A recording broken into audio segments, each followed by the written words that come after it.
అధిక బరువు అనేక సమస్యలకు కారణం. సాహితీ యోగా ఆన్లైన్ క్లాసులో జాయిన్ అవ్వండి. నమస్తే, వెల్కమ్ టు సుమన్ టీవీ. నేను మీ సాయి భైరి. ప్రస్తుతం ఒక వార్త సోషల్ మీడియాలో వైరల్గా మారుతుంది. మన దేశంలో ఉన్నటువంటి ముంబై నుంచి దుబాయ్కి నేరుగా 2 నుంచి 3 గంటల్లోనే ప్రయాణం చేసేటువంటి ఒక బృహత్కరమైనటువంటి ప్రాజెక్టు సిద్ధం కాబోతుందనేటువంటి ఒక వార్త వైరల్గా మారుతుంది. అది సముద్ర మార్గం గుండా. ఇప్పటికే ఫ్లైట్లో వెళ్తేనే 2-3 గంటలకు మించి సమయం పడుతుంది. అలాంటిది ట్రైన్ జర్నీ ద్వారా ముంబై భారత్ నుంచి దుబాయ్కి 2-3 గంటల సముద్రం నుంచి అండర్ గ్రౌండ్ వాటర్ ద్వారా దుబాయ్కి చేరేటువంటి అవకాశం ఉంది. ఆ ప్రాజెక్టు సంబంధించినటువంటి వివరాలంటూ కూడా ఒక వార్త వైరల్ అవుతుంది. దీనికి సంబంధించి పూర్తి వివరాలు తెలుసుకునేటువంటి ప్రయత్నం చేద్దాం. అసలు ఈ వార్త నిజమా కాదా, నిజమైతే ఈ ప్రాజెక్ట్ అసలు కార్యరూపం దాల్చిందా, దాల్చుతుందా, అసలు ఎవరు మీటింగ్ పెట్టారు, ఎవరు మాట్లాడుకున్నారు, ఈ ప్రాజెక్ట్ అయ్యేదా కాదా, దీని గురించి పూర్తిగా చూద్దాం. దానికంటే ముందు ఒకసారి మనం మ్యాప్లో చూసేటువంటి ప్రయత్నం చేద్దాం. ఇది ఇండియాలోని ముంబై నుంచి దుబాయ్. సో అరేబియా సముద్రం ఇక్కడ పూర్తిగా చూడొచ్చు. ఈ సముద్రం గుండా అండర్ గ్రౌండ్లో నుంచి ఇప్పటివరకు జలంతర్గాములు మనకి ఇక్కడ సముద్రాన్ని తిరిగేటువంటి పరిస్థితి మనం చూస్తాం అండర్ గ్రౌండ్ వాటర్ నుంచి. అలాంటిది సుమారు 2000 కిలోమీటర్ల డిస్టెన్స్ ఇక్కడికి ఉంటుంది. ఆన్ రోడ్ మార్గంలో అయితే 6000 కిలోమీటర్లు ఉంటుంది దుబాయ్కి. సో ఎయిర్ మార్గం కనుక చూసినట్లయితే ఇంచుమించుగా 2000 కిలోమీటర్ల వరకు ఉంటుంది. ఫ్లైట్ జర్నీ డైరెక్ట్గా నేరుగా వెళ్ళాలంటే 2 నుంచి 3 గంటల పైన ఇంకా పట్టేటువంటి అవకాశం ఉంటుంది. అలాంటిది నేరుగా ట్రైన్ మార్గం ద్వారా అండర్ గ్రౌండ్ నుంచి 2 నుంచి 3 గంటల మార్గంలో సమయంలోనే దుబాయ్కి చేరేటువంటి ఒక ప్రాజెక్టు నిర్మితం అవ్వబోతుంది. ఈ 2000 కిలోమీటర్ల వరకు మొత్తం కూడా పూర్తిగా దానికి సంబంధించినటువంటి ప్రణాళికలు కూడా సిద్ధమయ్యాయి. 2030 నాటికి దీనికి సంబంధించి పూర్తి స్థాయిలో కార్యరూపం దాల్చేటువంటి అవకాశం ఉందన్నట్టుగా ఒక వార్త వైరల్ అవుతున్నటువంటి సందర్భం. సో దీని గురించి చర్చించే ముందు ఒకసారి పూర్తిగా మ్యాప్లో కూడా చూసేటువంటి ప్రయత్నం చేద్దాం మనం. ఇది యుఏఈ సంబంధించినటువంటి దేశాలు. ముంబై నుంచి ఒమెన్ దగ్గర ఉన్నటువంటి ఫ్యూజియన్ దగ్గర ఈ కనెక్షన్ అనేది అక్కడి నుంచి ముంబైలో ఉన్నటువంటి ఈ ప్రాంతం వరకు ఈ కనెక్టివిటీ ఉంటుంది. ఈ ప్రాజెక్టులో మొత్తం 1200 మైళ్ళ దూరం ఇదంతా ప్రాజెక్టు కూడా. దీనికి సంబంధించి ప్రధానమైనటువంటి వనరుల అవసరాలు ఏంటంటే నీటి వనరుల కొరత. దుబాయ్కి ఎప్పుడైతే నీటి వనరుల కొరత ఉంటుందో ఈ ప్రాజెక్టు ద్వారా వాణిజ్యపరమైనటువంటి అవసరాలు తీర్చుకోవడమే కాకుండా దుబాయ్కి ఉన్నటువంటి నీటి కొరతను కూడా ఈ ప్రాజెక్టు ద్వారా తీర్చుకోవడానికి వెసులుబాటు ఉంటుందంటూ కూడా ఈ ప్రాజెక్టు ప్రధాన ఉద్దేశం కనుక పూర్తయిపోతే ఆ ఉద్దేశం అంటూ కూడా స్వయంగా దీనికి సంబంధించిన అబ్దుల్లా లెషాయి అనేటువంటి దుబాయ్ ప్రభుత్వ అధికారే, రాజకీయ అధికారే చెప్పారు. ఇప్పుడు కాదు, 2018 సమయంలో జరిగింది ఈ చర్చ అంతా కూడా. దుబాయ్కి సంబంధించినటువంటి ప్రతినిధులు, భారత్కి సంబంధించినటువంటి ప్రతినిధులతో కూడా అప్పుడు ఈ ప్రపోజల్ని తీసుకురావడం జరిగింది. సో ఈ ప్రపోజల్లో గల్ఫ్ కోఆపరేటివ్ కౌన్సిల్ సభ్యులు ప్రతిపాదకులుగా ఉన్నారు. అలాగే అబుదాబి నేషనల్ అడ్వైజరీ ఆఫీస్, వీరు ప్రధానంగా అబుదాబి నేషనల్ అడ్వైజరీ ఆఫీస్ అనేటిది, అదేవిధంగా గల్ఫ్ కోఆపరేటివ్ కౌన్సిల్ సభ్యులు అనేటువంటి వారు దీన్ని ప్రతిపాదన చేసి దీనికి సంబంధించినటువంటి పూర్తిగా ప్రాజెక్ట్ నిర్మిస్తే ఏ విధంగా ఉంటుంది, దీనివల్ల జరిగేటువంటి అడ్వాంటేజెస్ ఏంటనేటువంటి దాని గురించి కూడా పూర్తిగా అప్పుడు ఒక ప్రపోజల్ని తీసుకురావడం జరిగింది 2018లో. అయితే 2018 నుంచి కూడా ఇప్పటి వరకు ఎక్కడ కూడా దాని గురించి మరలా చర్చ రాలేదు. ఇది పూర్తి స్థాయిలో సాధ్యాల గురించి ఇంకా ఎక్కువగా టైం టేకింగ్ తీసుకునేటువంటి అవకాశం ఉంది. అండ్ చాలా హెవీగా డాలర్ల ఖర్చు అయ్యేటువంటి అవకాశం ఉన్నట్టు కూడా చెప్పడంతో అది అక్కడ నిలిచిపోయింది, ప్రస్తుతానికి సంబంధం లేదు. ఇది ఎంత పెద్ద ప్రాజెక్ట్ అంటే ప్రపంచంలోనే అతిపెద్ద బిగ్గెస్ట్ ప్రాజెక్ట్గా మారుతుంది ఒకవేళ కంప్లీట్ అయితే.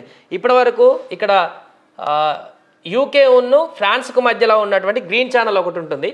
సో ఈ మార్గం మాత్రమే ఇక్కడ యూకే ఉన్ను ఫ్రాన్స్కు మధ్యలో ఈ సముద్రంలో మధ్యలో ఉన్నటువంటి గ్రీన్ ఛానల్ మాత్రమే ఇప్పటి వరకు ఉన్నటువంటి హైయెస్ట్ మార్గం, సముద్రం నుంచి ప్రయాణించేటువంటి మార్గం. దానికి 40 రెట్ల ఎక్కువ ఈ మార్గం కనుక కంప్లీట్ అయితే ముంబై నుంచి దుబాయ్కి 40 రెట్ల ఎక్కువ ఈ డిస్టెన్స్ అనేది ఉండడం జరుగుతుంది. సో 2018 చర్చల్లోకి వచ్చినటువంటి తర్వాత గల్ఫ్ కోఆపరేటివ్ సభ్యులు, ఈ ప్రతిపాదకులుగా ఉన్నటువంటి వ్యక్తులు, అదేవిధంగా అబుదాబి నేషనల్ అడ్వైజరీ ఆఫీస్కి సంబంధించినటువంటి వారందరూ కూడా దీనికి సంబంధించిన ప్రతిపాదనలు లేదా దీనికి సంబంధించి సాధ్యాలకు సంబంధించినటువంటి అన్వేషణ కొనసాగిస్తూనే ఉన్నారు. అది పేపర్కి ఇంకా పరిమితమైంది. పూర్తి స్థాయిలో ఇది ఇటువైపు భారత ప్రభుత్వం నుంచి కానీ అటు నుంచి దుబాయ్ నుంచి కానీ ఇంకా పూర్తి స్థాయిలో దీన్ని చేపట్టాలా వద్దా అనేటువంటి అంశానికి సంబంధించి కూడా అఫీషియల్గా వర్క్ చేయడానికి ముందుకు రాలేదు. ఎందుకంటే కొన్ని ఇబ్బందికరమైనటువంటి పరిస్థితులు ఉన్నాయి. హెవీ కాస్ట్తో కూడుకున్నటువంటి పరిస్థితి ఉంది. అండ్ అండర్ గ్రౌండ్లో అంత లోతు, సముద్రం లోతు నుంచి ఈ రైల్ ట్రాక్ అనేది నిర్మించేటువంటి పరిస్థితుల్లో దాని యొక్క సాధ్యాసాధ్యాలు అది ఎంతవరకు నిలకడగా ఉంటుంది, అది సాధ్యమయ్యేటువంటి పనేనా, చేపట్టిన తర్వాత ఎంతకాలం మనికగా ఉండేటువంటి అవకాశం ఉంది, దీనికి సంబంధించి 100% అక్యురెన్సీ ఇంకా రాలేదు. కాబట్టి దానికి సంబంధించిన ప్రాజెక్ట్కి సంబంధించినటువంటి అఫీషియల్ అనౌన్స్మెంట్ కానీ ఇది చేస్తున్నాం, ఇది ఖచ్చితంగా ముందుకెళ్తుందని కానీ ఇటు ఇండియా నుంచి కానీ అటు దుబాయ్ నుంచి అధికారికంగా వెల్లడించలేకపోయారు. ప్రతిపాదన మాత్రం రావడం జరిగింది 2018లో. ఆ తర్వాత క్రమక్రమంగా ఇది కనుమరుగైపోయింది. అంటే ఆ పేపర్ వర్క్గానే మారిపోయింది. ఎక్కడైతే ప్రతిపాదన ఉందో అక్కడే ఉంది. దీనికి సంబంధించి ఇంకా ముందడుగు పడినటువంటి పరిస్థితి లేదు, అంత సైలెంట్గా అయిపోయింది. బట్ స్టిల్ ఇప్పుడు మరలా ఈ వార్త వైరల్ అవుతుంది. దుబాయ్ నుంచి ముంబైకి 2-3 గంటల్లోనే ప్రయాణం అనేటువంటి వార్త వైరల్ అవుతుంది.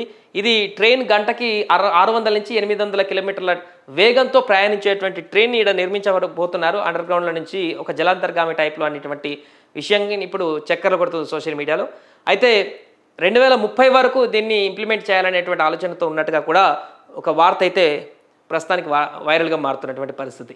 అయితే ఇదొక ప్రతిపాదన గతంలో వచ్చినటువంటి మాట వాస్తవమే, కానీ ఇది ముంబై నుంచి దుబాయ్కి ఒక ప్రాజెక్ట్ని నిర్మిస్తున్నారు.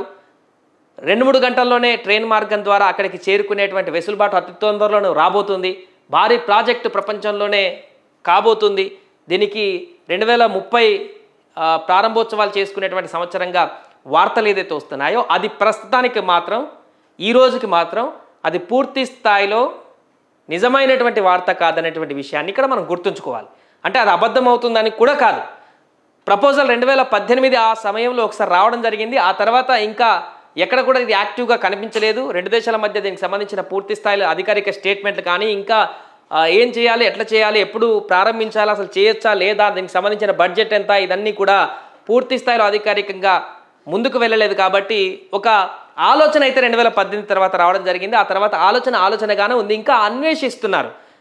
ఎప్పుడైతే ఇప్పుడు మనం అబుదాబి నేషనల్ బోర్డు ఏదైతే ఉందో, నేషనల్ అడ్వైజర్ ఆఫీస్ ఏదో ఉందో, అదేవిధంగా గల్ఫ్ కోఆపరేటివ్ సభ్యులు ఎవరైతే ఉన్నారో వారు ఇంకా ప్రతిపాదనలు దీనికి సాధ్యాలకు సంబంధించి చూస్తున్నారు. అంటే 2018 నుంచి 2025 వరకు ఇంకా చూస్తున్నారు. మీన్స్ ఇంకా పూర్తి స్థాయిలో దీనికి సంబంధించినటువంటి ఒక అంచనా కానీ సాధ్యాలు కానీ కన్ఫర్మేషన్ వారికి రాలేదు. కాబట్టి ఇంకా ఇది పట్టాలెక్కినటువంటి పరిస్థితి లేదు. కాబట్టి ఈ ప్రాజెక్టు పూర్తవుతుందా లేదా అనేటువంటి ఒక ప్రశ్నగానే ప్రస్తుతానికైతే ఉంది. కానీ ఇది ప్రాజెక్టు పూర్తవుతుంది, రాబోయే రోజుల్లో నిర్మితమవుతుంది, మనం ట్రైన్లో దుబాయ్కి వెళ్ళేటువంటి అవకాశం ఉంది ముంబై నుంచి అనేటువంటి వార్తలు అయితే ఎట్టి పరిస్థితుల్లో నిజం కాదు. ప్రపోజల్ అయితే ఉంది, అది అవుతుందా లేదా అనేది మనం భవిష్యత్తులో చూడాలి. కొత్త టెక్నాలజీ ఇంకా పెరిగినటువంటి తర్వాత ఈ భారీ ప్రాజెక్ట్ అనేటిది 2000 కిలోమీటర్ల డిస్టెన్స్లో సముద్రం గుండా వెళ్ళేటువంటి ఈ ప్రయాణ మార్గానికి ప్రాజెక్ట్ పూర్తి స్థాయిలో కొత్త టెక్నాలజీ ఉపయోగించి చేస్తారా లేదని చూడాలి. కానీ ప్రస్తుతానికైతే సోషల్ మీడియాలో వస్తున్నటువంటి వార్తలు మాత్రం గతంలో ఉన్నటువంటి దాన్ని నెమరవేసుకునేటువంటి ప్రక్రియల ద్వారా ఒక వార్త ఇప్పుడు వైరల్గా మారుతుంది. అందులో భాగంగానే ఈ ముంబై నుంచి దుబాయ్కి 2-3 గంటల్లో ప్రయాణం అనేటువంటి ఒక వార్త ఇప్పుడు సోషల్ మీడియాలో కనిపిస్తుంది.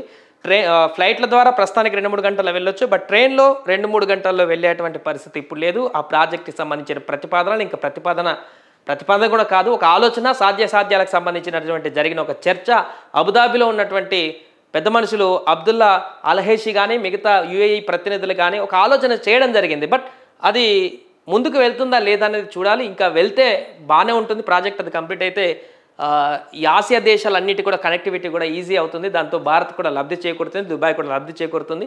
ఒక కలల ప్రాజెక్టుగా అయితే ప్రస్తుతానికి ఉంది. ఇది ఏ విధంగా ముందుకు వెళ్తుంది, అవుతుందా, అవుతే మంచి పరిణామం అని చెప్పుకోవచ్చు. కానీ ప్రస్తుతానికైతే ఇది అవుతుంది, కాబోతుంది అనేటువంటి కొన్ని దీంట్లో ఉన్నటువంటి ఒరిజినల్ సంబంధించిన అంశాలు కాకుండా మిగతా ఏదైతే ప్రచారం అవుతుందో దానికి సంబంధించినటువంటి క్లారిటీ ఇవ్వడం కోసమే మనం ఒక వీడియో ఈరోజు చేయదలుచుకున్నాం. ఇది 2018లో వచ్చినటువంటి ఆలోచన. అప్పుడే దీనికి సంబంధించిన ఒక ప్రతిపాదన రావడం జరిగింది. ఆ తర్వాత నుంచి ఇంకెప్పుడు కూడా మరలా ఈ ప్రాజెక్టుకి సంబంధించి ముందడుగు పడడం కానీ చేస్తున్నామని అనౌన్స్మెంట్ చేయడం కానీ ఏది కూడా జరగలేదు. మరలా ఇంతకాలం తర్వాత ఎవరో చేసినటువంటి ఒక వార్త, వెబ్సైట్ల ద్వారా వచ్చిన వార్త కానీ ఇతరతర ద్వారా ప్రచారం వల్ల మరలా అందరూ కూడా దీన్ని ఇప్పుడు లైమ్ లైట్లోకి తీసుకురావడం జరిగింది. ఏదేమైనా కూడా ఈ అంశానికి సంబంధించిన పూర్తి వివరణ అయితే ఇది. సుమన్ టీవీలో మీ పర్సనల్ అండ్ బిజినెస్ ప్రమోషన్స్ కోసం కింది నెంబర్కి కాంటాక్ట్ చేయండి.